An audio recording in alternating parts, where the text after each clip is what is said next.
Bismillahirrahmanirrahim. Assalamualaikum warahmatullahi wabarakatuh.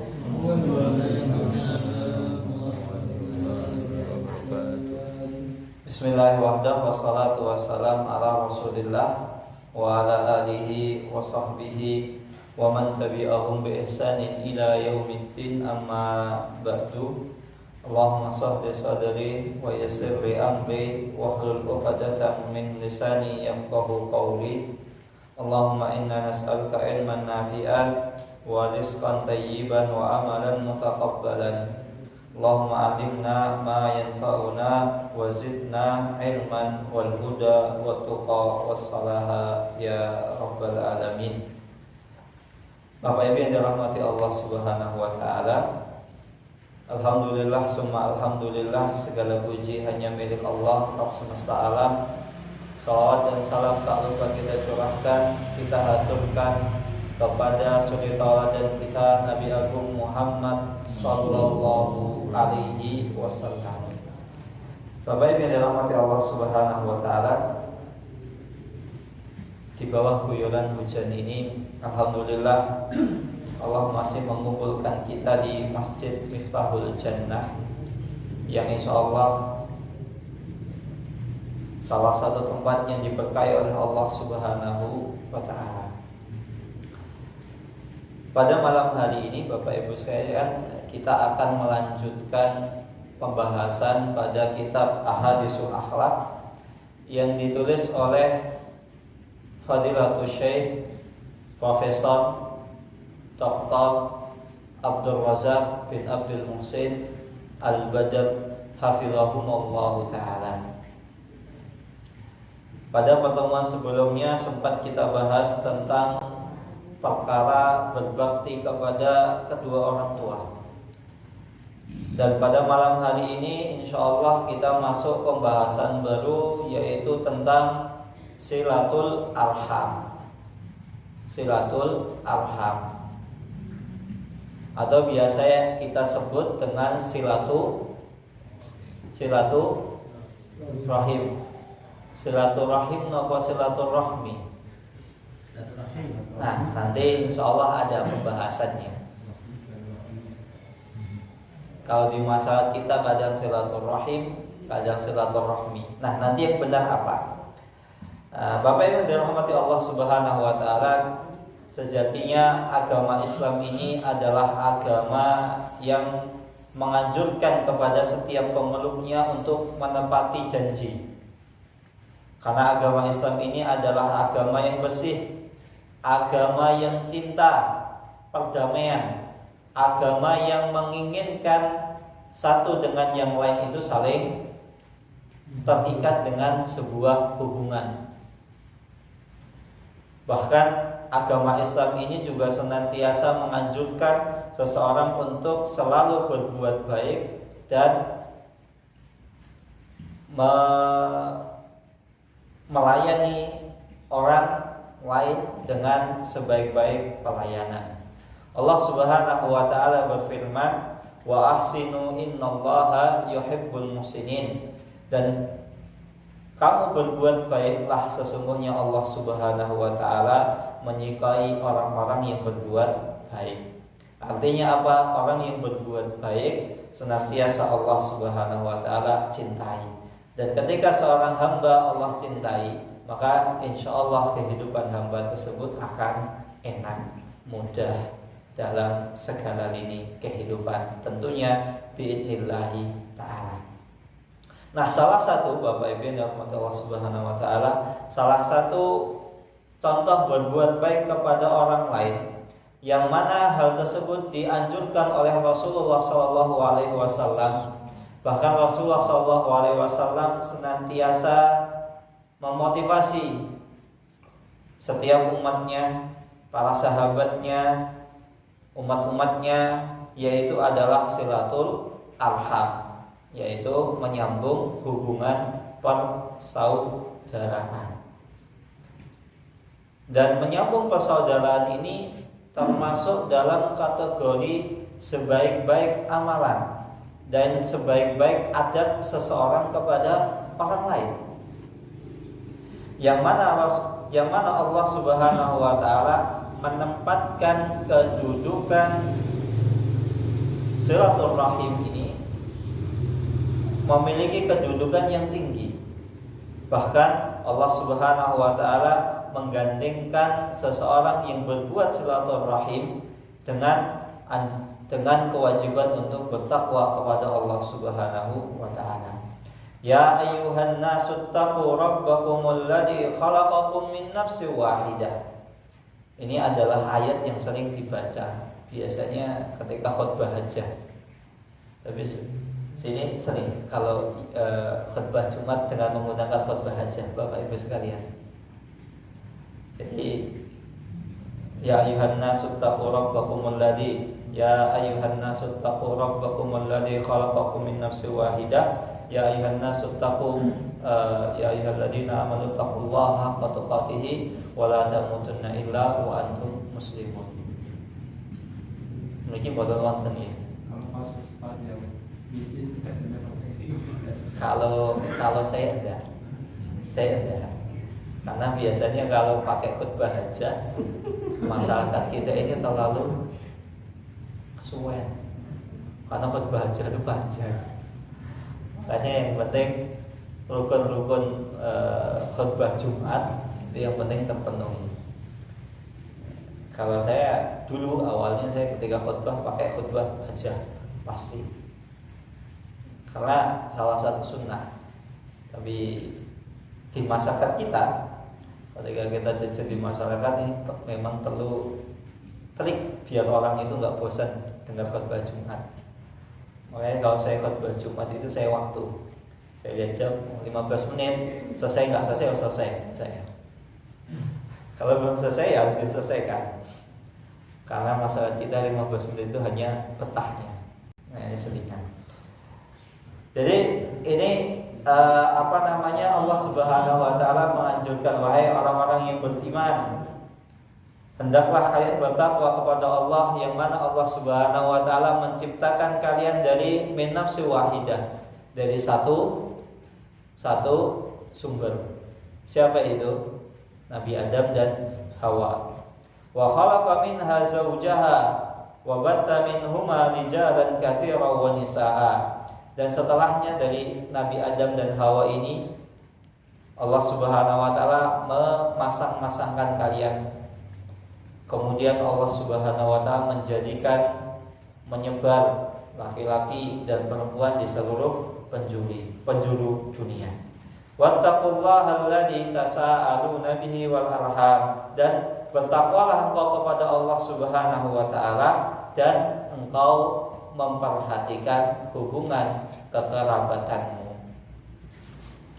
Maka wattaqul arham di sini at-taqta'u, hati-hati kalian dari memutus hubungan silaturahim tersebut.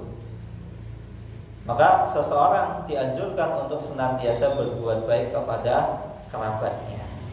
Dan ada sebuah hadis diriwayatkan dari Abu Hurairah radhiyallahu taala anhu, bahwasanya Rasulullah sallallahu alaihi wasallam bersabda, "Innallaha khalaqal khalqa hatta idza faragha minhum qamatir rahim."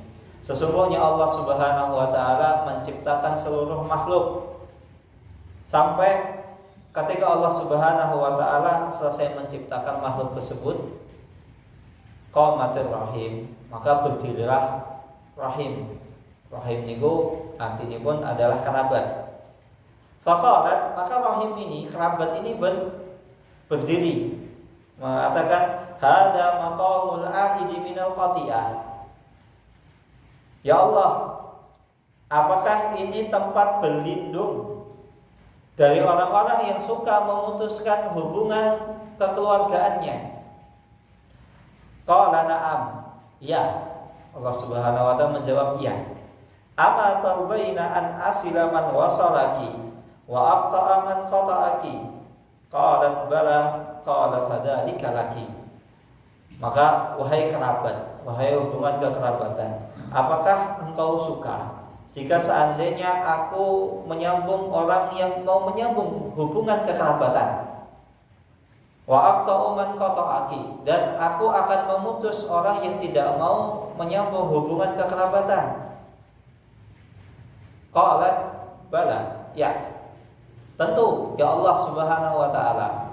Maka Allah Subhanahu wa taala mengatakan, baik, kalau begitu itu keinginanmu. Kemudian Rasulullah sallallahu alaihi wasallam membaca firman Allah Subhanahu wa taala, fahal asaitum in tawallaitum an tufsidu fil ardi wa tuqatti'u arhamakum. Apakah kalian ingin berpaling dari Allah Subhanahu wa taala, kemudian kalian membuat kerusakan di muka bumi, wa tuqatti'u arhamakum, setelah kalian membuat kerusakan di muka bumi, kalian memutus hubungan kekerabatan. Ulaika alladzi la'anahumullahu fa asammahum wa a'ma absarahum. Maka orang-orang yang suka membuat keributan, suka membuat kerusakan di muka bumi dan memutus hubungan silaturahim dengan kerabatnya, maka mereka akan mendapatkan laknat dari Allah Subhanahu wa taala. Fa asammahum wa a'ma absarahum. Maka Allah Subhanahu wa taala bisa jadi membuat matanya buta dan tuli. Maka Bapak Ibu sekalian dirahmati Allah Subhanahu wa taala, hati-hati dengan orang yang suka membuat kerusakan di muka bumi, entah dengan kerusakan membuat gaduh, membuat huru-hara, menyebarkan fitnah-fitnah dan lain sebagainya. Kemudian dia setelah menyebarkan fitnah, dia memutus silaturahim, hubungan kekerabatannya. Betapa banyak seseorang ketika menyebarkan fitnah, akhirnya yang terjadi adalah hubungan persaudaraan antara satu dengan yang lain itu semakin renggang.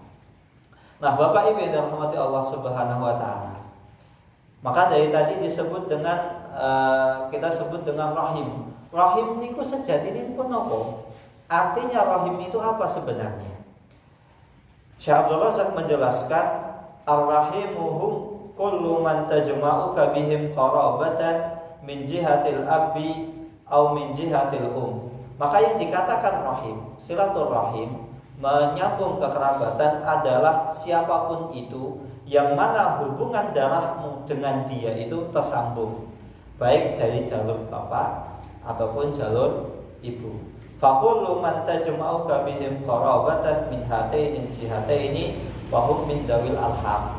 Maka setiap hubungan darah yang mana hubungan nasab kita itu menyambung dengan orang tersebut, baik dari jalur ibu kita atau bapak kita, maka itu disebut dengan kerabat. Maka di sini menjelaskan ketika seseorang misalnya berkunjung ke rumah temannya, ayo kita silaturahim, ayo kita berkunjung ke rumah teman bapak untuk mempererat silaturahim, maka ini tidak tepat. Karena silaturahim sejatinya adalah yang memiliki hubungan darah dengan kita nasab. Maka misalnya kita berkunjung kepada saudara, kepada teman, kepada tetangga, itu bukan dikatakan silaturahim. Maka itu dinamakan dengan mempererat ukhuwah Islamiyah. Atau kita ziarah. Kalau di masyarakat kita ziarah itu identik dengan kuburan. Padahal ziarah itu berkunjung misalnya ke tetangga. Mari kita berkunjung ke rumah tetangga, kita ziarah. Jadi ziarah niku boten nopo nggih, kuburan, identik dengan kuburan boten. Jadi ziarah niku nggih berkunjung. Maka kalau rumah saudara, teman, kerabat niku ziarah. Maka di sini ar-rahim wa hum yatafawwatuna fi qurbihim limar'i bihasabi qurbihim min ummihi wa abihi.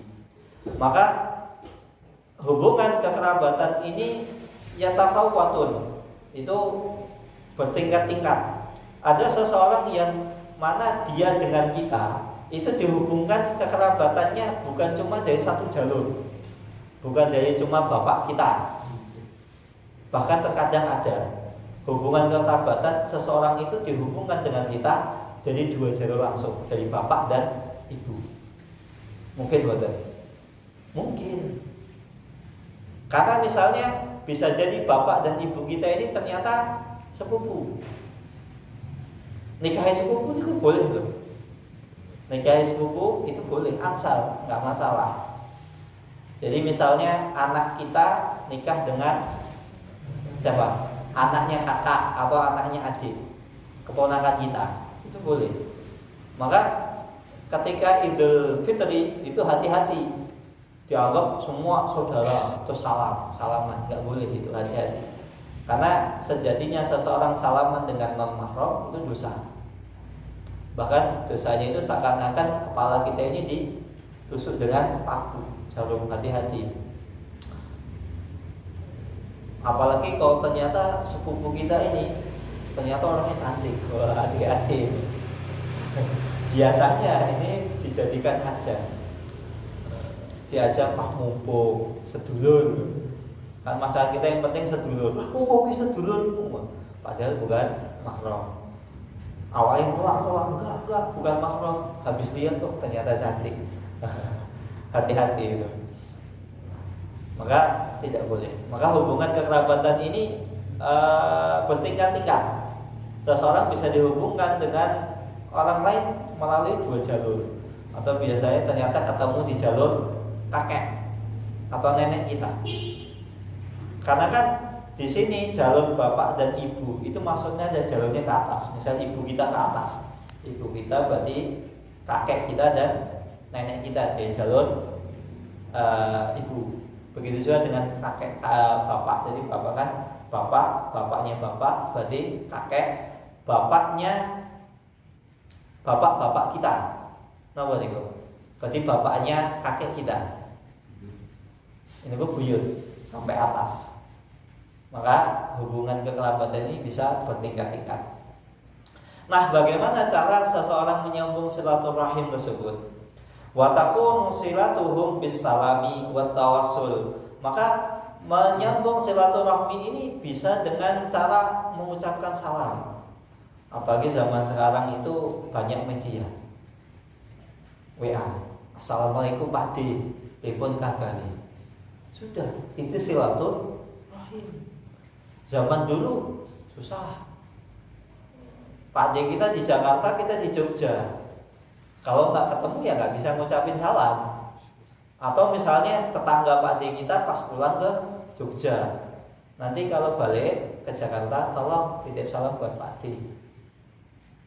Kalau zaman sekarang bisa mengucapkan salam baik langsung, telepon, WA, video call atau telepon langsung, atau bitawasul lewat WA, Facebook, Instagram, WhatsApp, Twitter, Instagram, banyak sekarang.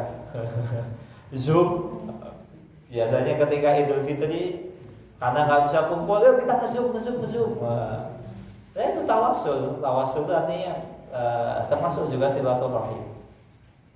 Waziyarah, atau dengan berkunjung langsung. Kita berkunjung langsung, datang ke rumah saudara kita. Dan berkunjung ke rumah saudara juga termasuk ziarah. Tapi ziarahnya itu lebih tinggi lagi. Karena apa? Itu bukan sekadar ziarah belaka. Karena selain ziarah, ketika seseorang berkunjung ke rumah saudaranya, dia juga menyambung silaturahim. Wal ihsanu ilaihim, dan berbuat baik kepada mereka. Berbuat baik bisa, misalnya saudara kita di Jogja, saudara kita di Jogja, saudara kita ada di Surabaya. Kemudian kita beli paket, misalnya ngirim kado, kirim ke Surabaya. Sekarang kan ngirim paket gampang, tinggal beli online, kirim ke Surabaya. Ihsan ilaihim, kita memberi hadiah. Maka ketika seseorang memberi hadiah kepada kerabatnya, itu bukan hanya bernilai sedekah, tapi juga bernilai silaturahim. Maka kalau misalnya biar kita dapat pahalanya double, triple, total yang lainnya, itu cari yang kira-kira kita nyambungnya, misalnya saudara, ternyata dia masih kerabat kita, masih saya mantu kita atau apa yang kira-kira banyak hubungannya, kita kasih hadiah. Ya hadiah kan nggak mesti pakai Pak, uang bisa. Sekarang transfer bisa. Pura-pura misalnya pura-pura apalah minta nomor rekeningnya, mau buat apa, mau buat ngirim Pak D gitu. Oh ya, terus dikirim, ini saya sudah transfer 5 juta, Pak D 4,5 juta, kamu 500.000. Atau bisa juga dengan wesel dan lain sebagainya, banyak. Atau ngisiin pulsa, banyak kan ngisiin pulsa, ngisiin paket internet, macam-macam hadiah zaman sekarang. Maka zaman sekarang itu sudah banyak yang memudahkan kita. Jangan sampai kita nggak mau silaturahim. Maka hati-hati. Apa tadi? Ulaika alladzi la'anahumullahu fa asammahum wa a'ma absarahum. Orang yang memutus silaturahim itu terancam, Allah akan menggunakan matanya dan membuat telinganya itu tuli. Jadi kalau nggak bisa ketemu langsung ya WA. Ya, Assalamualaikum Pak D, Assalamualaikum Bu D, pripun kabari? Ditanya udah enak, seneng. Wah, ternyata ponakan saya ingat sama saya gitu loh. Karena zaman sekarang kan banyak ponakan-ponakan kurang ajar sama Pak D, Bu D, nggak ingat. Ingatnya kapan? Ketika lebaran, Pak D.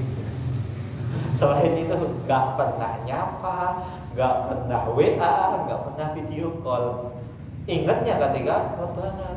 THR-nya Pak D, THR-nya Bu D. Cuma itu aja.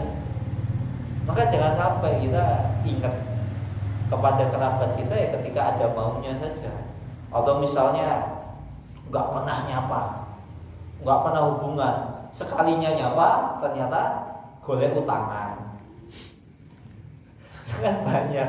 Itu bukan berlaku cuma kepada temen gitu. Temen nggak pernah WA, nggak pernah ketemu di jalan, nggak nyapa, sekalinya WA golek utangan. Maka hati-hati. Dan ini banyak dan berbagai macam cara untuk seseorang bersilaturahim. Jangan sampai membuat kita untuk melupakan perkara tersebut. Kemudian Allah Subhanahu wa taala dalam hadis qudsi tadi, innallaha khalaqal khalqa hatta idza farigha minhum. Sesungguhnya Allah Subhanahu wa taala menciptakan semua makhluk. Dan salah satu makhluk yang diciptakan adalah ar-rahim, kerabat. Hubungan kekerabatan Allah ciptakan. Kemudian hubungan kekerabatan tadi bertanya kepada Allah Subhanahu wa taala, "Ya Allah, bukankah ini tempat aku berlindung untuk orang-orang yang memutuskan silaturahim?" Allah Subhanahu wa taala mengatakan, "Iya, kamu bisa berlindung kepadaku." Kemudian Allah Subhanahu wa taala mengatakan, "Ama tarbaina an hasila man wasalaki wa aqta'a man qata'aki." Maka pada hadis ini menjadikan syahid. Syahid itu adalah bukti, dalil kuat, dalil nyata bahwasannya ini sebagai bukti dalam sebuah kaidah syariat Islam. Dan begitu juga ini menjadi salah satu ayat di surat Al-Waqiah, al-jaza'u min jinsil amal. Kalau ayatnya hal jazaa'ul ihsan illa ihsan, maka balasan kebaikan itu dari sejenis balasan tersebut. Artinya apa? Ketika seseorang berbuat baik, maka dia akan mendapatkan kebaikan. Ketika orang berbuat buruk, maka dia akan mendapatkan keburukan. Maka konsep seperti ini dalam syariat Islam itu sudah ada. Maka kalau kamu pengen uripmu mulya, hidupmu bahagia, sejahtera, kamu berbuat baik kepada orang lain. Tapi kalau pengen hidupnya sempit, susah, yang ada isinya susah, ya kamu berbuat jelek kepada orang lain, mendolimi orang lain, nyerengkal sikile tanggane, buang sampah ke pekarangan tetangga. Kan banyak di sekitar kita ini kadang ketika ada tanah luas ditulis warga misalnya, di Gempol ya. Warga Gempol menolak orang yang membuang sampah ke tempat ini akan disanksi 1 juta. Kan sekarang banyak di jalan-jalan itu banyak seperti itu. Maka ketika seorang misalnya buang sampah sembarangan ke tempat orang lain, hati-hati, menyakiti tetangga. Bahkan terkadang, ini kan mumpung musim hujan nih Bapak Ibu sekalian. Jadi terkadang orang itu berumah, rumahnya gede, kemudian talang airnya itu kan biasanya panjang. Talang airnya ternyata buang talang airnya itu, air bekas hujan itu kemana? Ke pekarangan tetangga. Hati-hati. Kalau misalnya rumah kita talangnya masih ke area tetangga, pertama minta izin. Ini mohon maaf, talang saya jorok ke tanah jenengan. Boleh enggak? Kalau misalnya hujan terus airnya masuk ke pekarangan jenengan. Oh enggak apa-apa, monggo. Senang saya malahan. Soalnya di bawahnya misalnya banyak pohon, biar subur. Nah, kayak gitu enak. Nah, kalau misalnya tetangga kita enggak itu, hati-hati. Bahaya ini. Karena ternyata airnya banyak, bikin becek, aku alamnya masjid lah situ. Nah, dosanya malah double nih Bapak Ibu sekalian. Pertama mengganggu tetangga, kedua menghalangi tetangga nggak jadi ke masjid. Gara-gara apa? Tanah depan rumahnya becek, takut kepleset. Maka kalau misalnya talang rumah buangannya itu masih menjorok ke pekarangan tetangga, kita izin. Kalau tetangga nggak mengizinkan ya kita mungkin kita pangkas atau kita arahkan ke pekarangan kita. Hati-hati, karena terkadang orang itu ketika mau ngomong speak up itu malu. Aku harus ngomong kalau tonggoku tak protes, tonggoku malah tambah bersengut. Ya, makanya kita yang perlu tahu diri gitu. Terlebih lagi ternyata tetangga kita ini masih saudara kita, Pak D, bule kita, atau Kang Mas kita, masih kerabat kita. Hati-hati, dosanya double, bukan hanya menyakiti hak tetangga, menyakiti hak kerabat. Maka tadi dikatakan hubungan kekerabatan itu bertingkat-tingkat. Maka kalau seseorang ingin hidupnya bahagia, ya itu dengan berbuat baik kepada orang lain. Terlebih lagi orang-orang yang memiliki hubungan kekerabatan dengan kita. Makanya dikatakan dosa mendolimi orang lain yang gak ada hubungan darah dengan kita, itu dosa. Tapi yang memiliki hubungan selain dosa itu juga menjadi sebab memutus silaturahim. Begitu juga ketika kita berbuat baik kepada mereka, bukan hanya bernilai sedekah tapi juga bernilai silaturahim. Maka Bapak Ibu sekalian, mari kita perhatikan jangan sampai kita tidak memperdulikan hak-hak kita dalam persaudaraan. Karena kalau ketika kita memperhatikan hak persaudaraan, insya Allah masalah-masalah itu akan bisa diminimalisir. Kalau misalnya hubungan kekerabatan antara saudara satu dengan yang lain itu sudah kuat, mau masalah bagi waris itu gampang. Wis lah Mas, jenengan mawon lah. Aku ora butuh, aku iki wae. Iki bagianku PN wae. Makanya seringkali kenapa banyak permasalahan di masa kita ini rebutan warisan. Itu masalahnya itu. Sebab pertama, antara kerabat, hubungan kakak adik itu nggak akur. Udah nggak akur, kemudian apa? Ditambah nggak mau ngaji, nggak ngerti hukum waris. Bingungnya apa? Ributnya ketika orang tuanya meninggal. Maka ketika orang tua meninggal ya, masa anak sama kakak adik ribut, orang tuanya belum dikebumikan malah anaknya pada ribut semua, rebutan warisan. Maka ini salah satu adab yang tidak sopan. Makanya dulu ketika Rasulullah SAW meninggal, para sahabat itu ramai. Siapa yang menggantikan posisi Rasulullah SAW sebagai pemimpin umat Islam? Nah, sahabat tuh sampai ribut. Datang Abu Bakar, kalian nggak sadar ya? Sampai kalian itu Rasulullah, kalian belum kebumikan. Apakah kalian mau ribut di depan Rasulullah ketika meninggal, sedangkan kalian ketika Rasulullah masih hidup kalian nggak berani ribut? Sejatinya sama. Kalian ribut ketika Rasulullah masih hidup dan ketika Rasulullah masih sudah meninggal, Allah wafatkan, sama. Kalian nggak sopan di hadapan Rasulullah. Maka konsep-konsep seperti ini banyak, bukan hanya kepada manusia, ada kepada hewan. Kita ini nggak boleh mematahkan tulang hewan. Misalnya terkadang, misalnya ketika nyembelih sapi, kadang sapinya kan susah jelantal. Akhirnya apa? Biar nggak jelantal, sikilnya digebuk, gen pincang, gen dibelah gampang. Itu sama saja menyakiti gitu. Beda lagi kalau misalnya sapinya sudah disembelih, kemudian tulangnya dipatahin asal boten, boleh. Ya karena untuk motong-motong dagingnya, nyacahnya boleh. Ini sapi ketika mau disembelih itu nggak boleh dicederai. Dan bukan hanya kurban, kalau kurban kan bisa membuat kurbannya nggak sah ya. Kalau nyembelih biasa juga sama, makanya nggak boleh nyembelih itu nggak boleh disetrum, nggak boleh dipukul, nggak boleh dicederai. Sedangkan manusia itu bahkan haknya lebih dalam lagi. Seseorang nggak boleh misalnya mematahkan tulang mayit.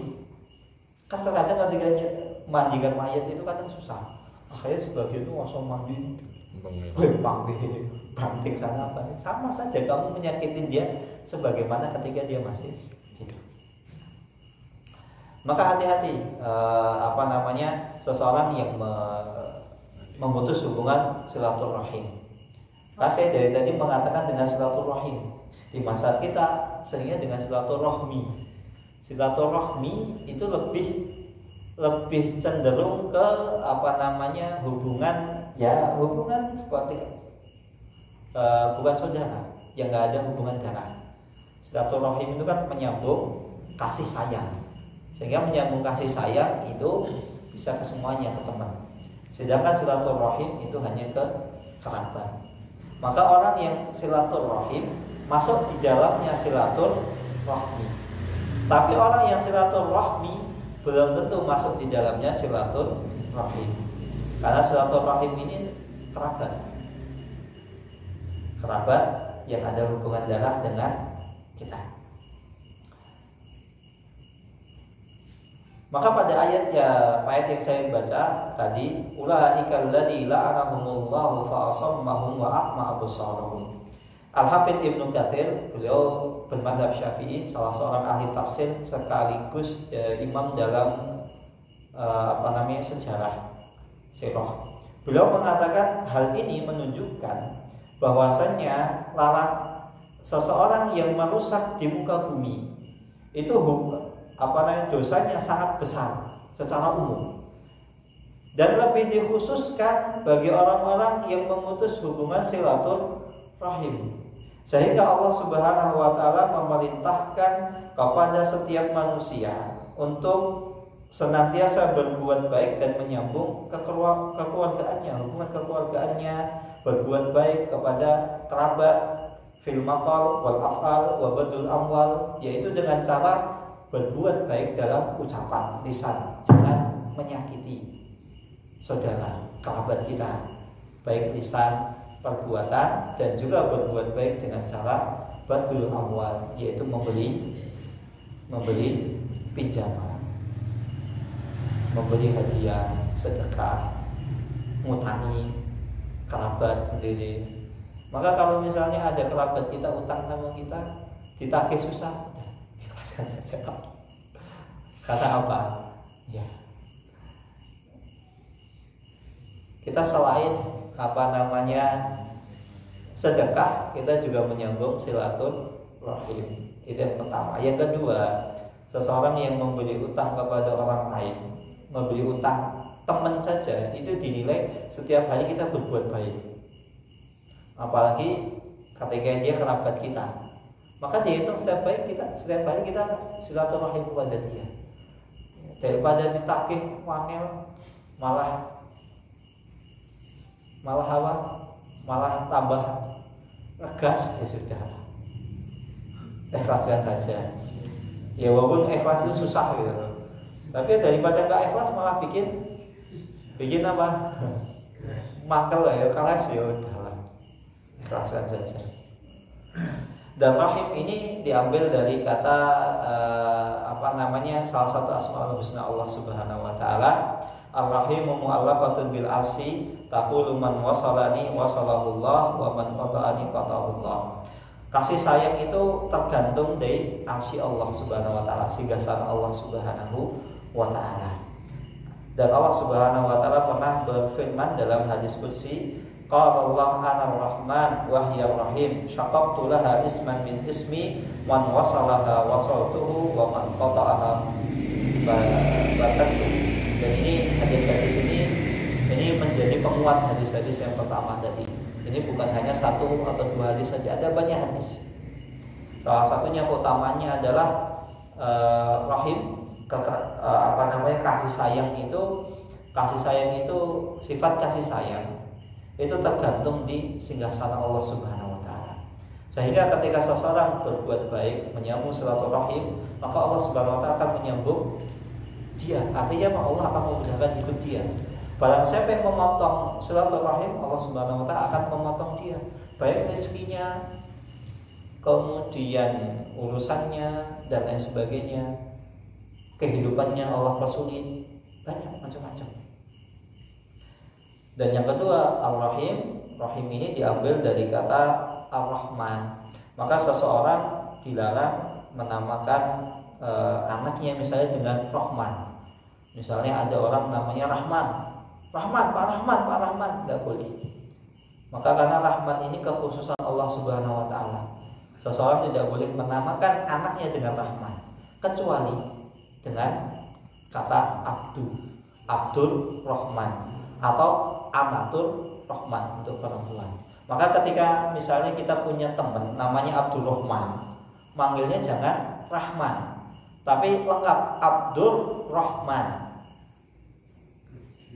Ya. Abdul Rahman, ya Abdul Rahman. Kalau orang Arab manggilnya bukan Abdul Rahman, tapi Duhman.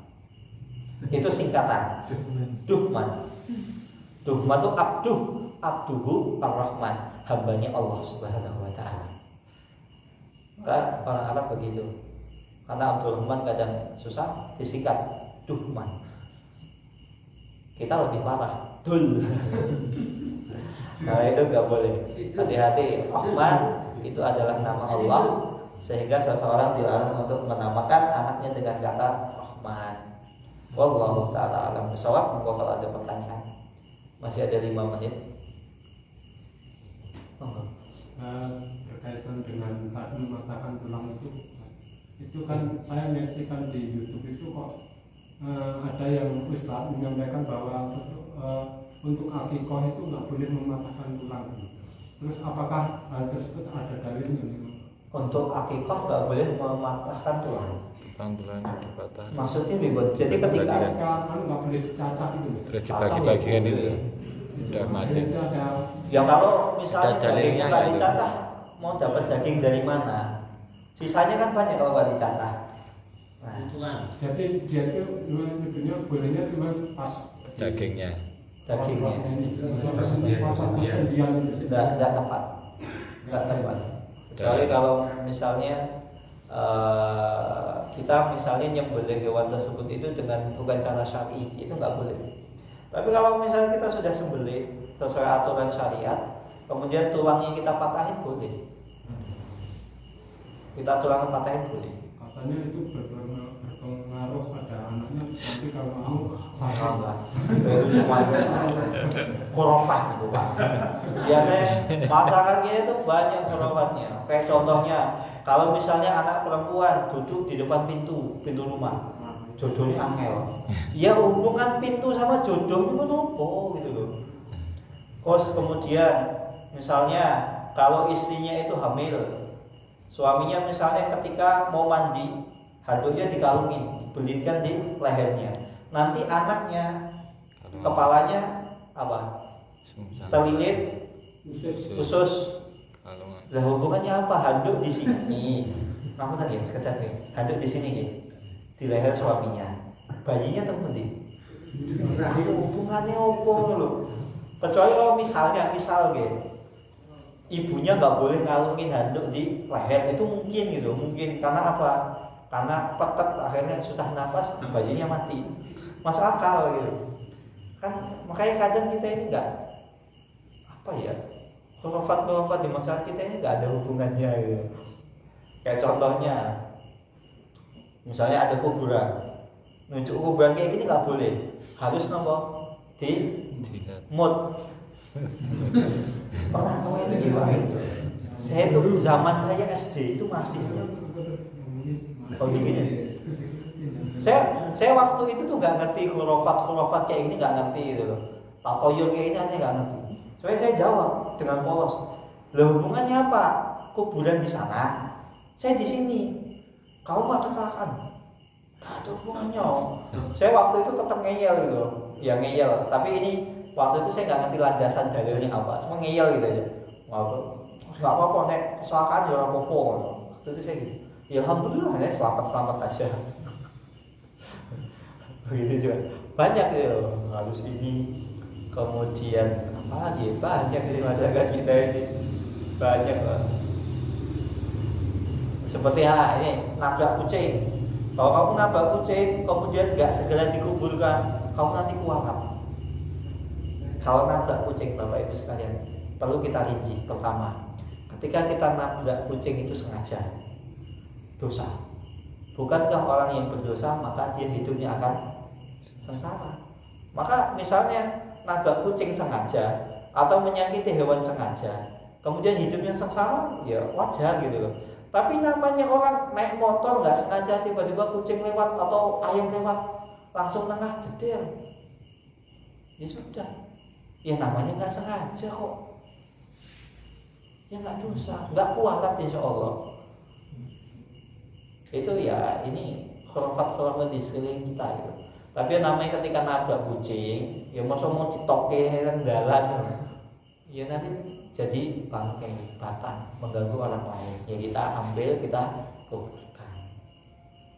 Tapi kalau misalnya nggak nguburin, insya Allah betul kualat. Insya Allah kualat. Allah taala alam. Ini ya sekedar apa ya? Iya tatoyur lah khurafat di sekeliling kita. Dan banyak seperti ini. Ada yang lain? Masalah nama. Nggih, masalah nama. Abdul Rahman tadi. Nggih, Abdul Rahman. Gajah putu Abdul Rahman lah. Nggih, itu artinya apa sebenarnya? Abdul Rahman itu abdu itu hamba. Ar-Rahman yaitu Allah yang Maha Pengasih dan Penyayang. Jadi Abdul Rahman artinya hambanya Allah Subhanahu wa taala yang Maha Pengasih dan Maha Penyayang. Dan Abdul Rahman serta Abdullah ini adalah nama yang paling dicintai Allah Subhanahu wa taala. Ada hadisnya. Jadi kalau nama anak itu kalau pengen nama dicintai Allah dan Rasulnya itu menggunakan hamba, penghambaan. Abdul Rahman, Abdul Rahim, Abdul Syakur, Abdul Malik, Abdul Somad, Abdul Razak. Makanya penulis kitab ini kan nama beliau Abdul Razak, nama bapaknya Abdul Muhsin. Dan beliau ini profesor, guru besar di Universitas Islam Madinah, dan bapak beliau Syekh Abdul Muhsin hafizahullah taala, beliau adalah ahli hadis abad ini. Orang bahkan Raja Salman itu ketika naik tahta beliau sholat ke Allah taala bersuara. Saya sampaikan wassalamualaikum warahmatullahi wabarakatuh.